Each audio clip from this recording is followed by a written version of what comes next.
Hi kids. In today's session you are going to learn about agriculture in Tamil Nadu. Okay. Agriculture, it is the backbone of our country that you know very well, isn't it? In Tamil Nadu also the agriculture it plays a vital role. Okay, how much of the people included in this agriculture and how much land it is occupied by the agriculture people only we are going to check in this lesson.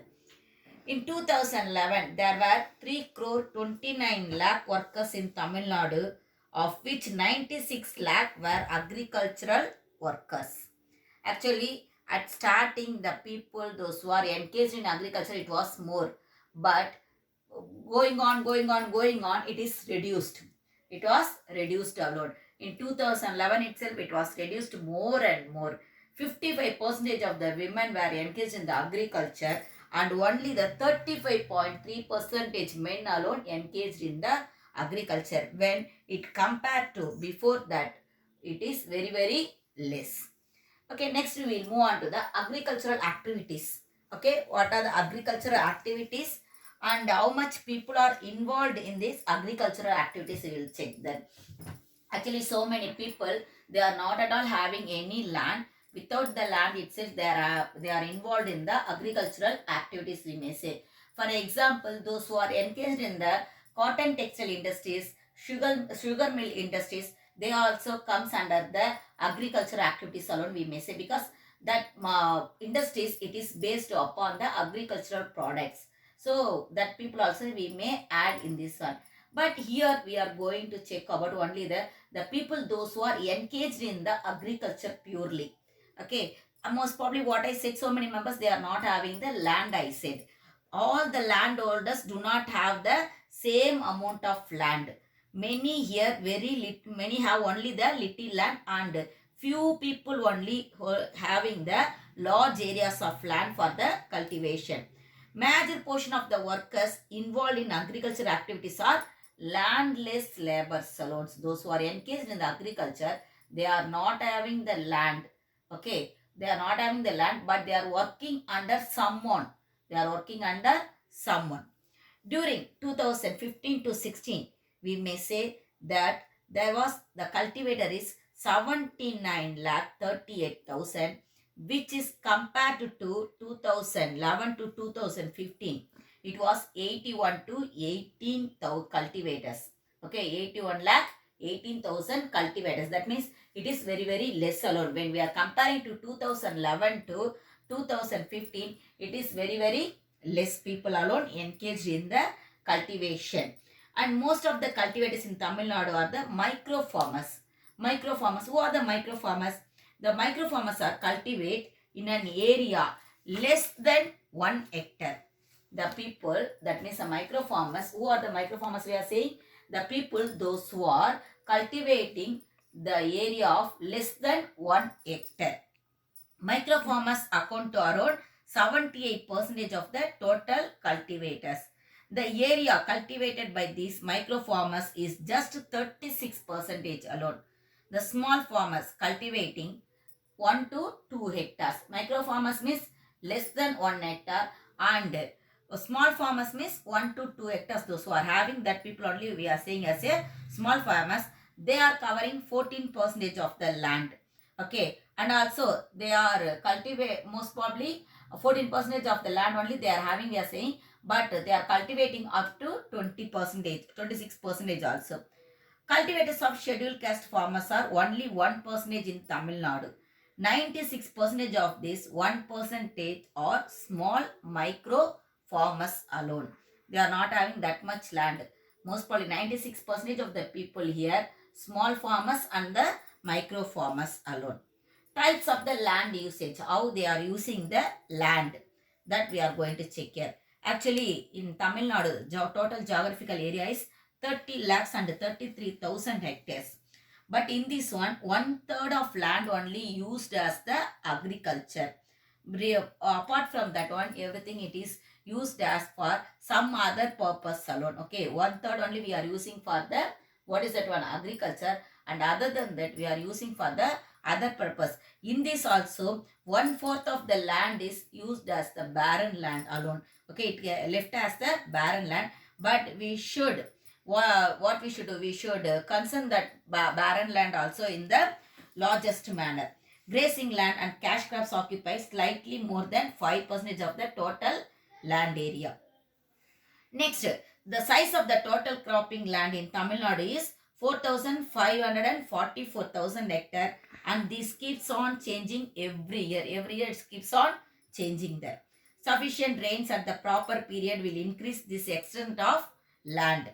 Failure of the rainfall also, we may say, that also leads to the reduction of land usage for cultivation. We know that in Tamil Nadu it only expects only the northeast monsoon winds, isn't it? Depends upon the northeast monsoon winds alone.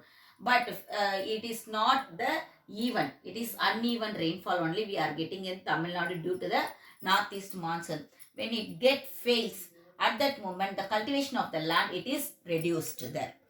Okay, water resources for agriculture. How much water we are utilizing, how we are having, already I told, we are depending upon the northeast monsoon alone, the Tamil Nadu. Other than that, the rivers are the rain-fed rivers, not the perennial rivers here.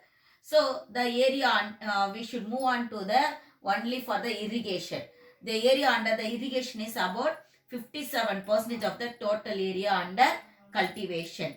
In the Kaveri River, actually Kaveri River only we are saying as the place near to the Kaveri River only we are saying as the granary of Tamil Nadu, isn't it? But the Kaveri River, it starts from Karnataka and enters into the Tamil Nadu, isn't it? But in Karnataka, what they are doing, they are not at all allowing that water in from the source. That means where it starts there, Kodugu mountain only, it's Kodugu hills only, it starts there. From there, when it starts there, when it's entering into Tamil Nadu, they are not at all allowing the water resource into Tamil Nadu. Due to that also, we are facing so many problems there. 2,239 canals run through the Tamil Nadu, covering a length of 9,750 km. And also there is so many small lakes.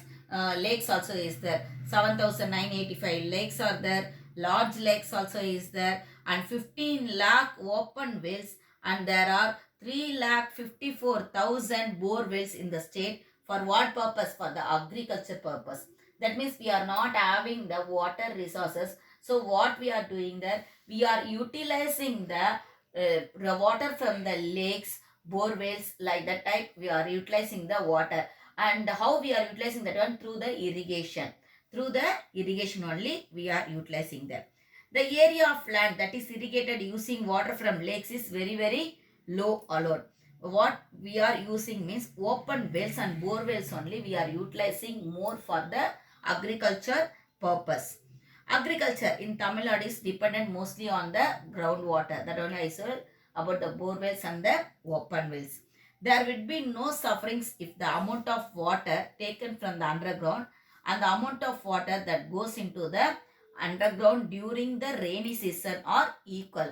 When we are taking the water from the underground, same level of the water, it should move on to the ground, isn't it? But if the rain is there, if the rain is proper alone, it will enter into the ground. But we are not at all getting that much rain. Just we are taking the water only from the ground, but we are not allowing the water to enter into the ground. Maybe due to the manpower also we may say, and also due to the natural also we may say, because we are not getting the rain that much. And also what we did there, we are not left the soil as it is. Due to that also the rainwater, it is not entering into the ground there. Tamil Nadu agriculture is dependent on the groundwater, already I told. It is very urgent and necessary to regulate the usage of underground water. This is very important for the sustainable farming also. Virtual water. Actually, what is that virtual water? It is introduced by Tony Allen in 1990. The water consumed in the production process of an agricultural or industrial product is called as a virtual water. It is the hidden flow of water when food or other commodities are traded from one place to another. For instance, it takes 1340 cubic meters of water to produce 1 metric ton of wheat. Okay. That is, if 1 metric ton of wheat is exported to another country, we are exporting how much water there? 1340 cubic meters of water also we are exporting along with that. Because everything it sucked, isn't it? That wheat, it sucked that one, the water. When we are exporting the wheat, what we are exporting there? We are exporting the water too. Okay, irrigation and crop types. Crop types in Tamil Nadu only we are going to check now. All cultivated crops we are classifying under the food crops and the non-food crops. 57% of the total land under food grain cultivation is irrigated. 2014 to 15, 59% of food crops and 50% of non-food crops were irrigated in Tamil Nadu. The total area of land cultivated in Tamil Nadu was 59 lakh and 94,000 hectares in 2014 to 15, and non-food crops were 76%. Paddy cultivation, it is carried out at a large scale of 30%. And millets, we may say millets, it were cultivated in a very low percentage of area alone. Sorghum means cholam. Okay, cholam cultivation in 7% land area, kambu in 1% land, and ragi in 1.7% we cultivated in Tamil Nadu. The area cultivable land changes every year as a result of many factors such as rainfall, availability of water, weather, and market prices. We know that river Kaveri, it is the largest river, third largest river in South India. Its length is 765 km. The dams constructed across Kaveri in Tamil Nadu are Mettur as well as Kallanai. Both the dam, it was constructed along the Kaveri river. Micro irrigation. What is a micro irrigation? Micro irrigation is a technology, is very good remedial measure to tackle shortage in irrigational water. As only required amount of water is supplied as at regular intervals, it increases the ability of water usage and productivity of the crop, resulting in reduction of labor expenses and weed growth in the field. In Tamil Nadu, the government has taken many measures to implement micro irrigation. Okay, how they are? What are the micro irrigation types? What are they following? Means drip irrigation, central pivot irrigation, sprinkle irrigation, like the type of the irrigations they are following in the micro irrigations. Next, decadal growth in the agricultural production. Paddy accounted to 80 lakh tons. We are given the production in 14 to 15. The contribution of paddy to the total amount of food production is 62%. Maize is 20, corn 7, ragi 3, and other than that only 3% occupied by black gram, while other food crops contributed a very meager amount to the total food production in Tamil Nadu. That means we given the more cultivated thing is paddy alone. 62% we given the crop paddy.